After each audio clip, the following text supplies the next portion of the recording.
Hai sahabat GoShare, jumpa lagi dengan saya, dengan Ocha di Goes and Sherry. Dan bintang tamu kita pada episode ini adalah seorang tokoh yang luar biasa. Siapa sih yang tidak kenal beliau, apalagi para masyarakat Bali. Langsung saja, yuk kita temui beliau, Bapak Gus Rai Mantra dan Ibu Seli Mantra. Om Swastiastu. Punapi gatre atau Aji, Ibu? Ya sehat, becek. Astungkara. Doain sehat terus. Oh pasti, semua masyarakat di Denpasar dan di Bali pasti mendoakan beliau. Saya ini agak grogi loh hari ini, bintang tamunya tuh bener-bener idola saya. Beliau itu adalah panutan saya yang benar-benar low profile, baik hati. Beliau berdua dan luar biasa deh pokoknya. Sebelum kita berangkat, aku wajib memimpin doa untuk Ya. Ayo kita doa dulu bersama. Belum goes ya. Ayo kita mulai berdoa. Jadi hari ini kita akan eksplor kota Denpasar nih. Kita akan mengelilingi Gajah Mada. Jadi beberapa peninggalan-peninggalan yang bersejarah di Denpasar. Yuk Explore Denpasar.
Sampai di Museum Bali. Tiba di Museum Bali. Itu aja bisa cerita sedikit tentang Museum Bali, berdirinya atau namanya? Ini salah satu objek pariwisata di Kota Denpasar. Cuman kalau tahunnya saya lupa ya. Cuman ini udah sebelum tahun 78, saya rasa ini udah berjalan lama sekali. Kemungkinan besar ini setelah pembangunan Art Center ada Museum Bali. Oh, jadi Art Center Ya. dulu Museum Bali. Dan kebetulan ini ada Pura Jagatnata. Pura Jagatnata ini sejarahnya hampir sama dengan berdirinya airport Igusti Ngurah Rai. Jadi Sosrobau Cokorda itu sebagai salah satu arsitek dalam ikut untuk membangun Pura Jagatnata. Karena beliau kan pada waktu itu juga membangun airport juga ya. Kalau nggak salah juga dekan pertama teknik di Udayana. Ya. Biasa. Denpasar ini banyak sekali peninggalan-peninggalan sejarah ya. Banyak. Dan kalau kita lihat di sana ada 0 km waktu zaman Belanda di depan Jaya Sabre. Jadi 0 kilometernya Bali. Bali di sana ya. Sana jalan. Nanti mungkin kita bisa lewat sebentar. Ya, oke. Ya. Jadi ini Museum Bali dan di sebelah sana ada Jagatnata. Dan di depan kita ada lapangan Kuputan Badung.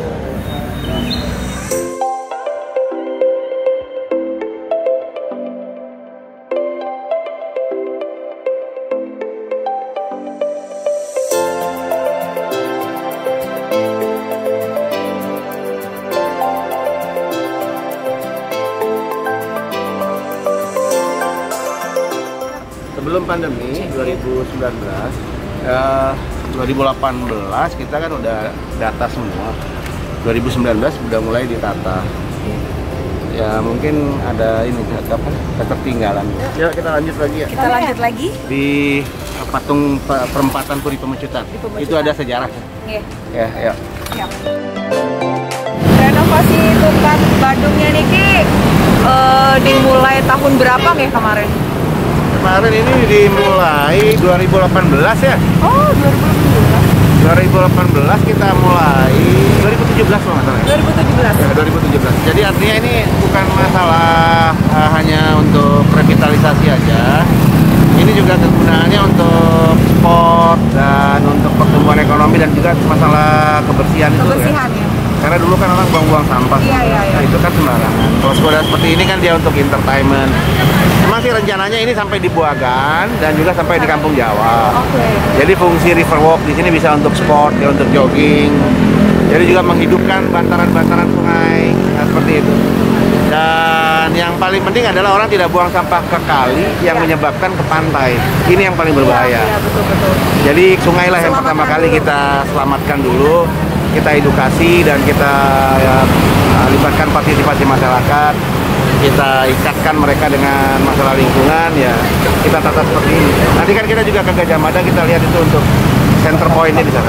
Jadi sungai yang begitu indah ini juga dibuat untuk menjaga kebersihan, karena jika fisiknya sudah indah, orang nggak akan tega buang sampah di sini ya, Toji.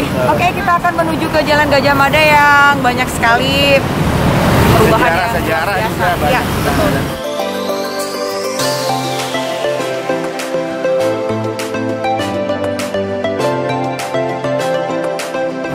Kalau ini kita lihat ada Bali Kulkul di pas di perempatan Puri Pemecutan. Ini dibangun tahun 1930. Ini jadi sisa-sisa dari perang Puputan Badung yang masih terjaga. Nah, itu kalau monumen Puputan Badung, ya itu ada di sana, tuh di dekat Puri Pemecutan, di tengah-tengah di center. Nah, itu pada waktu kita tadi pas di mural tadi di Jalan Hasanuddin. Nah, itu ceritanya itu raja dilarikan ke sana menyeberangi sungai. Nah, ini layak dikunjungi ya. Ada peninggalan heritage 1930. Kalau sekarang dihitung 2021, ya pokoknya di atas 50 tahun lebih ya. Ini adalah bangunan yang sangat bersejarah ya. Kalau kamu lagi muter di Denpasar, di depan Puri Pemecutan ada Bali Kulkul ini.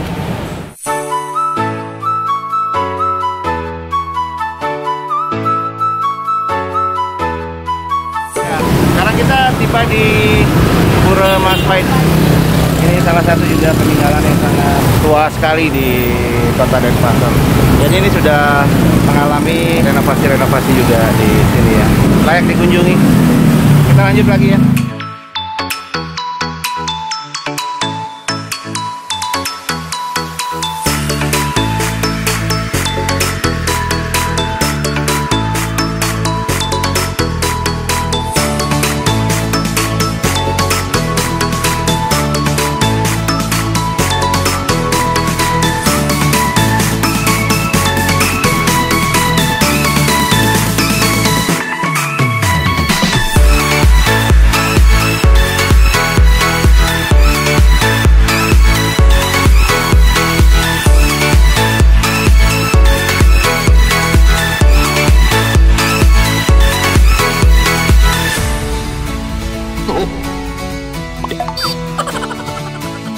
Harus menjaga keseimbangan tubuhku. Ups. Hai sahabat GoShare, tadi kita sudah berkeliling Kota Denpasar bersama Bapak Agus Rai Mantra dan Ibu Seli Mantra, dan kita tiba saatnya untuk sharing dan beliau akan menyebarkan tips-tips yang bermanfaat untuk kita. Tuh Haji dan Tuh Ibu. Swastiastu. Swastiastu. Swastiastu. Jadi yang mau bertanya-tanya boleh nggih? Iya. Karya Tuh Haji di kepemerintahan ini kan sudah belasan tahun nggih sama Tuh Ibu. Jadi 3 tahun menjabat sebagai wakil wali kota, 13 tahun sebagai wali kota Denpasar. Dan ya di bulan Februari kemarin nggih melepas jabatan sebagai wali kota Denpasar. Saya ingin tahu bagaimana perasaan Tuh Haji dan Tuh Ibu ketika melepas jabatan. Apakah lega karena tanggung jawab yang begitu besar ini sudah nggak lagi gitu? Gimana? Ya aslinya ya biasa aja. Biasa aja. Ya artinya ya kita pada waktu kita menjabat, ya memang itu kewajiban ya, soalnya nggak bisa kita lepaskan. Ya, itu amanah masyarakat ya. Ya kita harus mengembannya secara baik. Ya artinya dalam hal ini ya memang kalau secara fisik dan pikiran ya memang pasti berkurang, Ya, pasti itu. betul. Sudah pasti. Tapi ya apapun konsekuensinya harus kita lewati. Ya kita nikmati aja. Dinikmati saja ya Ibu ya. Yang Kita penting nikmati aja ya. Yang penting artinya ya kita berusaha mengabdi itu secara baik. itu aja lah. Betul. Yang penting sekarang juga tetap sehat, tetap happy kan begitu ya. Iya. Ya. Oke, apakah ada sesuatu di dalam agenda Tuaji yang kemarin ketika menjabat itu yang belum tercapai? Ada nggak? Ya kalau perencanaan sih pasti aja ada yang belum tuntas ya. Ya artinya seperti Tukat Badung dan Gajah Mada yang kita lewati tadi, ya itu memang belum tuntas karena pandemi juga. Dan mudah-mudahan ini bisa dilanjutkan juga oleh wali kota kita yang baru. Dan saya yakin beliau itu kan juga sudah paham tentang hal ini dan sudah pengalaman. Jadi memang kita ceritanya ini Gajah Mada ini membangun daerah kawasan heritage, kita revitalisasi. Dan rencananya ada hall juga di depan Pasar Badung itu, yang mungkin tahun ini mungkin direncanakan. Disiapkan kereta kuda nanti juga. Kereta kuda. Ya, jadi untuk untuk keliling di downtown ini, di Gajah Mada ini. Kota Denpasar. Ya, tinggal mulai ditata-tata kembali. Ya, ini juga Tukat Badung ini ya kita peruntukkan untuk sebenarnya untuk environment ya, untuk lingkungan ya. Iya. Jadi pemikiran tadinya sederhana, gimana caranya sampah itu tidak sampai ke laut, karena kita kan tourism. Iya betul. Ya juga filsafat rite karana kan itu. Jadi kalau emang penindakan aja kayaknya lama sekali kesadarannya. Nah tapi kalau udah ditata seperti ini, mereka bisa untuk sport, untuk entertainment. Iya betul. Untuk untuk untuk yang lain-lainnya lah ya, dan menghidupkan juga bantaran-bantaran sungai ya. Di sini kayak sekelilingnya tadi kita makan kan di Kubu Sari, Gondo yang enak banget. Jadi hidup dia ya. Jadi sambil ini melihat bantaran sungainya ya, jadi indah ya, yang tadinya dijorok segala macam. Iya betul. Jadi menjadi satu hal yang yang lebih bermanfaat lah. Secara publik gitu. Jadi ini benar-benar sebuah hal yang luar biasa sih menurut Tiang, karena dulu kan saya kecil, remaja, kalau lewat sini tuh kayaknya males banget saya untuk nongkrong di sini, untuk duduk di sini. Cuman sekarang luar biasa sih. Menarik ya. Iya benar. Kalau dicari cikal bakalnya ini kan sejarah kota ya. Jadi kota itu pertama kali kan di sini ya. Dan juga peradaban-peradaban lain seperti ada Chinese dan India dan Arab kan. Ada pusat ekonomi pertama nih. Jadi emang kita harus kembalikan ini sebagai salah satu historis ya, heritage. Betul. Untuk daya tarik juga untuk destinasi. Jadi nilai-nilai heritage-nya tetap ada, cuman dikemas dengan baik. Ya, jadi pemikiran kita istilahnya gimana menciptakan public value ya. Jadi kemanfaatan publik di sini kita lihat seperti itu, bukan hanya environment aja, tapi gimana caranya mengendalikan ini secara holistik. Jadi environment-nya dapat, pemberdayaan ekonominya dapat, entertain-nya juga dapat, heritage-nya juga dapat. Berarti klop luar biasa. Kemudian Ibu Sally Mantra, apa sih suka dukanya selama mendampingi beliau ini sebagai Bapak Wali Kota Denpasar? Suka dukanya banyak ya. Banyak. Sukanya banyak, ya dukanya lebih sedikit lah. Kalau sukanya mungkin kita bertemu dengan banyak orang, menjadikan suatu pengalaman kan, kita bersosialisasi dari berbagai kalangan. Ya dukanya mungkin waktu dengan keluarga, ya itu pasti agak berkurang. Apalagi saya udah ada cucu kan. Jadi sekarang ini dengan berakhirnya Bapak bertugas, mungkin saya sekarang betul-betul lagi menikmati balas dendam saat-saat bersama. Ya, jadi sekarang ini betul-betul lagi menikmati kebersamaan yang dulu mungkin kita sudah menyiapkan rencana keluarga begitu ya, weekend kita mau kemana tiba-tiba batal karena tugasnya harus dilaksanakan. Sering banget seperti itu, kita pergi tanpa ajinya atau tukakyangnya lah ya. Jadi itu mungkin yang sekarang kita lagi menikmati kebersamaan. Tapi kadang-kadang juga waktunya agak ini juga sih, kalau sekarang belum full 100% karena kan masih kuliah. Jadi kebentur dengan waktu kuliahnya, harus disesuaikan juga dengan jadwal kuliahnya. Tapi paling tidak saya pribadi bisa lebih banyak waktu dengan anak dan juga dengan cucu. Itu lagi dinikmatin sekarang. Berbicara perkuliahan nih Ki Haji, boleh tahu kuliahnya makin bergerak di mana, terus penelitiannya tentang apa? Nah. Ya sih, ya memang ya artinya kita bisa mengisi waktu dengan hal itu sekarang. Ya. Jadi sebelum berakhir ya tahun kemarin kita coba untuk ingin melanjutkan lagi ke program S3.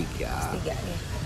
Jadi kita peroleh dari pengalaman-pengalaman pada waktu menjadi wali kota, dan juga kita berpikir di sini bahwa pembangunan itu yang paling penting bagi kami ya, karena istilah visi dan misinya itu juga Denpasar kreatif berwawasan budaya. Jadi budaya itu menjadi satu branding yang sangat kuat, sehingga ini menjadi pertimbangan yang sangat serius untuk sustainable, untuk berkelanjutan. Nah, dari pengalaman itulah yang kita coba kompilasi, kita gabungkan. Itu sekarang ya, artinya kita coba untuk mengkaji budaya itu kan bukan hanya sekedar ada seni tari, bukan dalam tataran upacara juga ya, tapi juga ada sektor ekonominya. Yang paling menonjol sektor ekonominya itu adalah LPD. Nah, jadi sekarang ini dengan beberapa pengalaman yang kita lihat selama beberapa tahun di Kota Denpasar, membawahi beberapa LPD. Nah, ini kita coba untuk mengkaji untuk perkembangan LPD dan berkelangsungan LPD secara berkelanjutan. Jadi kan banyak problem seperti ini kan ya. Itu yang mungkin kita perlu untuk kita kaji. Mudah-mudahan bisa diselesaikan dengan baik dan bisa memberikan manfaat dan juga bisa untuk memberikan kontribusi terhadap indeks kemajuan kebudayaan nasional. Ini kan yang lagi sedang digencar-gencarkan oleh nasional, ya secara ekonominya seperti itu. Saling berkaitan. Saling berkait ya semuanya ya. Kapan? Luar biasa. Selama menjabat Tuh Haji Sarang Tuh Ibu kan saya banyak sekali membaca dan mendengar prestasi-prestasi, kemudian mendapatkan banyak penghargaan. Nah, Tuh Haji, penghargaan MAPI yang paling berkesan. Ya, yang paling berkesan ya. Berkesan dan pasti ada kan di antara seratusan itu pasti ada satu biasanya atau dua lah. Sebetulnya sih memang kita dalam pengabdian ini kemarin targetnya sih memang bukan penghargaan ya. Targetnya paling tidak bagaimana masyarakat itu bisa untuk lebih baiklah ke depannya.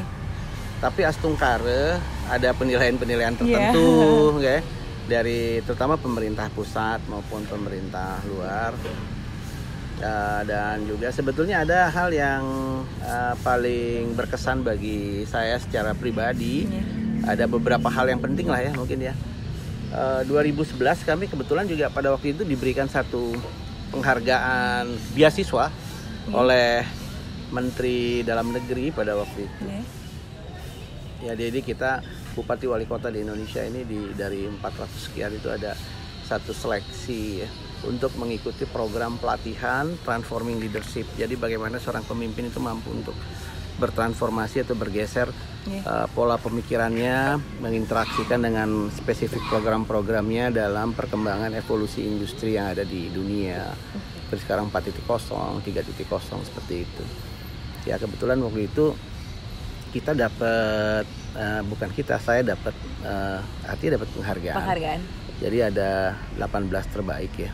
Untuk melanjutkan di Kennedy School di Harvard. Wow. Jadi ada short course di sana. Ya. 18 terbaik seluruh Indonesia. Ya, jadi ada 18 bupati wali kota.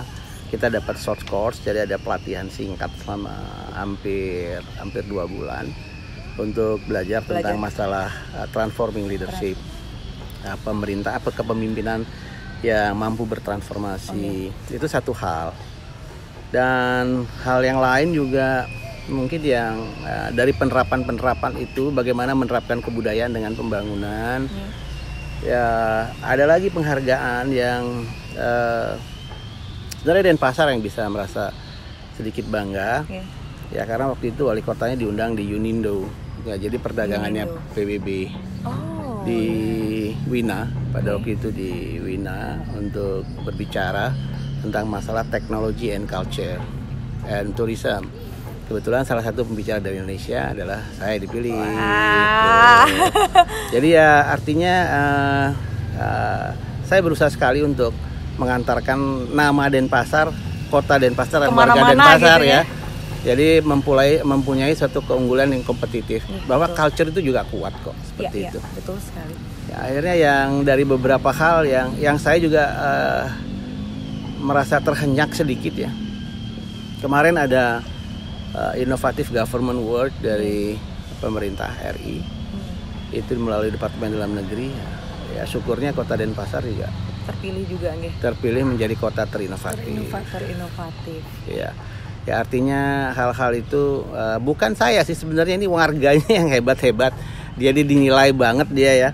Jadi mampu dia untuk kreatif seperti itu ya. Saya kan hanya sebagai katalisator aja. Tapi kan saya sebagai warga Denpasar ini kan juga kalau tidak punya pemimpin seperti beliau niki juga kita tidak bisa kreatif juga Pak dan inovatif. Sebenarnya tugas kita sebagai wali kota, sebagai artinya ya walinya masyarakat Denpasar, makanya transforming itu mentransfer bagaimana kita mampu untuk mentransformasikan kepada masyarakat menjadi satu tujuan mereka mengguide seperti itu ya. Ya masyarakatnya artinya menerima dengan baik lah seperti ini dan mampu untuk menerima tantangan dalam perencanaan pembangunan. Ya artinya itu gedung DNA itu kan sebagai salah satu wujud seperti itu. Dharma Negara Alaya. Dharma Negara Alaya. Ya kreatif artinya Denpasar kreatif berwawasan budaya itu muaranya di DNA. Di sana, ya? DNA Dharma Negara Alaya DNA. Kok mau ya namanya jadinya DNA? Gennya kreatif. Ya artinya Dharma Negara Alaya. DNA luar biasa. Dan itu juga ya itu sebagai salah satu momen kenangan juga ya.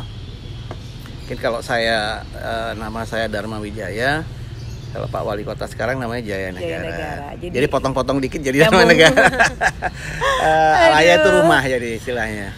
Tapi benar-benar berkesan sekali loh Tuh Haji yang sebagai warga Denpasar ini dengan kepemimpinan Tuh Haji Sarang didampingi oleh beliau niki kan biasanya katanya di balik lelaki yang sukses ada perempuan yang cerewet. Yang cerewet. Cukup cerewet ya Ibu ya. Cukup cerewet. Kalau Ibu Napi selama menjabat sebagai pendamping beliau, penghargaan pasti ada kan yang diraih nih ke Napi yang paling berkesan buat Ibu ya selaku ketua tim penggerak PKK Kota Denpasar selama ini sih saya sudah tim penggerak PKK Kota sudah banyak mendapatkan penghargaan di tingkat provinsi maupun nasional.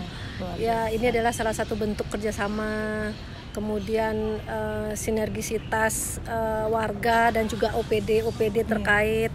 Jadi lumayan prestasi yang kita raih tingkat nasional sangat-sangat membanggakan. Jadi hampir setiap tahun kita pasti masuk tingkat nasional. Yaitu apa yang disampaikan tadi, ya ini warganya juga yang sangat aktif. Kita selaku ketua hanya sebagai penyemangat lah untuk warganya, penggerak. Ya bersyukur sih selama ini prestasi kita bisa raih bersama-sama dengan warga juga. Keren banget. Saya sekarang mau ke saat ini kesibukan Pranapi tadi Ibu pratugas. Purna tugas. Bisa olahraga setiap hari. Bisa goes. Saya melihat beliau berdua ini aktif sekali. Dumun Has ya. Sama Ibu. Tapi sebenarnya awalnya sepeda sih. Sepeda. Di Car Free Day itu dulu. Car Free Day itu 2010 ya kalau nggak salah ya. Ya kita mulai dengan sepeda. Kan ada SATA klub sepeda SATA. Klub sepeda kita waktu itu MTB sedang lagi hits MTB sama apa namanya? Sally, sepeda lipat nih kayak. Sepeda lipat itu. Zamannya waktu itu. Ya, artinya bisa mengisi waktu dengan tetap hal yang positif dan sehat. Ya untuk berkomunikasi juga sih ya. Iya betul sih. Berkomunikasi dengan warga mungkin ya, meskipun kita tidak bisa untuk bisa menyelesaikan seluruh masalah, tapi paling tidak kita bisa untuk mendengarkan keinginan dan permasalahan yang dihadapi masyarakat. Sebenarnya seperti itu. Kalau berbicara masalah olahraga, mungkin orang-orang kan ngelihatnya sekarang, kok Bu Sally kuat ya olahraganya. Jadi pembalap ya sebenarnya saya tuh olahraga itu memang dari remaja udah suka olahraga. Emang dari dulu udah suka olahraga. Jadi saya nggak suka sebenarnya. tiada hari tanpa olahraga. Jadi saya yang sering maksa. Akhirnya suka juga akhirnya. Tapi kan sangat bermanfaat ya, betul kan? Olahraga niki. Tapi Tiang salut sekali loh, Tuh Haji sareng Tuh Ibu niki sangat-sangat mensupport para pelaku seni, para pelaku sport. Jadi budayawan itu luar biasa, karena saya merasakan juga kemarin terakhir tahun 2020 November kemarin kami dari WCC Bali kan mengadakan 1000 kilo untuk Bali Pulih. Nah, saya memberanikan diri itu pertama datang kepada beliau niki. Jadi luar biasa supportnya nih Tuh Haji sama Tuh Ibu. Aduh, jadi pingin nangis rasanya kalau ingat-ingat itu. Kemudian saya juga kan salah seorang pelaku seni juga. Nah, beliau sangat support juga kepada para seniman-seniman, terutama di Denpasar dan di Bali ini. Saya semoga orang-orang tokoh-tokoh seperti beliau ini, maksudnya reinkarnasinya terus ada gitu loh, terlahir kembali seperti itu gitu. Ya kita harus memang berkewajiban mendukung ya Ji ya, tanpa mereka juga kita bukan siapa-siapa. Dan kebetulan juga warga Denpasar ini kalau saya lihat ya smart people ya, artinya sangat peduli ya. Partisipasinya tinggi dan sangat peduli dengan apa yang menjadi dia bisa untuk mengetahui sebagai tantangannya itu apa. Dan mereka juga care terhadap masalah, bukan hanya care, awareness terhadap budayanya mereka. Nah, sehingga kita itu itinahnya tinggal berintegrasi dengan pola pemikiran masyarakat ini, antara kebudayaan dengan pembangunan dan globalisasi yang mereka hadapi, sehingga kita tidak stuck seperti itu. Ya, jadi ya saya sebenarnya berterima kasih sekali sama masyarakat Kota Denpasar ya. Dan ya terlepas dari kekurangan mungkin yang saya miliki selama saya bermimpin, tapi kalau saya melihat Kota Denpasarnya betul-betul sangat kreatif. Anak-anak mudanya lagi luar biasa banget ya. Bener sih, Tiang juga lihat anak-anak sekarang ada aja nih sesuatu yang dikerjakan. Ada bisa hidup dia gitu loh. Bisa hidup kan itu yang paling itu ya, yang paling apa nama istilahnya, yang paling penting kan seperti itu. Nah, saya agak bergeser sedikit nih gitu Ibu sama Tuh Haji. Jadi Tuh Haji sama Tuh Ibu ini sangat menginspirasi banyak orang. Seperti misalkan kekompakan dan keharmonisan. Jadi kemana-mana bareng. Habis itu saya lihat di Instagram, aduh mesra banget sih ini gitu. Apa sih tips-tipsnya keharmonisan dalam hubungan rumah tangga kayak gitu loh? Untungnya hobi kita sama. Itu dulu yang pertama. Saya juga sering teman-teman yang lain juga curhat, kok enak sih bisa bareng ya karena hobi kita sama. Sedangkan yang lain mungkin bapaknya suka olahraga, ibunya yang nggak mau olahraga kan gitu. Nah, saya syukuri hobi kita sama, suka traveling, kemudian olahraga ke alam, HES ya. Jadi betul-betul setelah HES, setelah naik sepeda, kayaknya kita tuh mendapatkan sesuatu semangat baru lagi ya. Ngelihat yang hijau-hijau itu luar biasa. Jadi kebetulan hobi kita sama, jadi kelihatannya kita selalu bersama gitu. Kalau di rumah romantis nggak Tuh Hajinya? Biasa aja sih. Biasa. Kayak rumah tangga biasa. Kalau lagi cerewet, mungkin cerewetnya lebih banyak sih. Tapi cerewet untuk kebaikan biasanya kalau perempuan dia lebih cerewet karena dia lebih cerewet karena dia itu lebih sadar dengan pola hidup sehat. Kalau saya belum sadar sepenuhnya. Jadi udah nggak makan yang manis-manis gitu, enggak nggak makan yang berlemak. Jadi luar biasa. Pola hidup sehatnya lebih baik. Jadi berantemnya, ributnya masalah itu. Tapi nggak, oh sehat lah Kak Uci. Kalau nggak sehat kita nggak sampai sini loh. Iya. Jadi yang jadi masalah selalu masalah makanan. Masalah makanan. Oke. Saya yang bandel. Oh. Kalau biasanya ini yang suka cemburuan siapa? Nah, kita berdua dari dulu emang gak ada yang cemburu. Saling percaya berarti ya. Gak ada cemburu karena udah tua sih ya. Karena kemana-mana juga bareng kan ya Ibu ya. Jadi tidak ada yang perlu dikhawatirkan. Jadi selalu bersama sih, saya melihatnya begitu. Iya sih. Karena ya, kebetulan itu juga sebenarnya prinsipnya mungkin dalam keluarga. Tapi sebenarnya kita nggak. Kalau tadi nggak ditanya, kita mungkin nggak terbersit ya tentang masalah itu. Artinya hal-hal yang seperti itu kita berjalan aja ya. Mungkin karena kesibukan juga ya. Nggak, kalau saya sih ngelihatnya gini ya. Kita itu kebetulan di SMA itu satu angkatan, satu sekolah. Kemudian kuliah satu fakultas ekonomi. Jadi juga, jadi temennya mungkin terlalu lama juga ya, bosan jadinya. Jadi temennya Waji, temen saya juga. Jadi kita tuh gengnya tuh sama.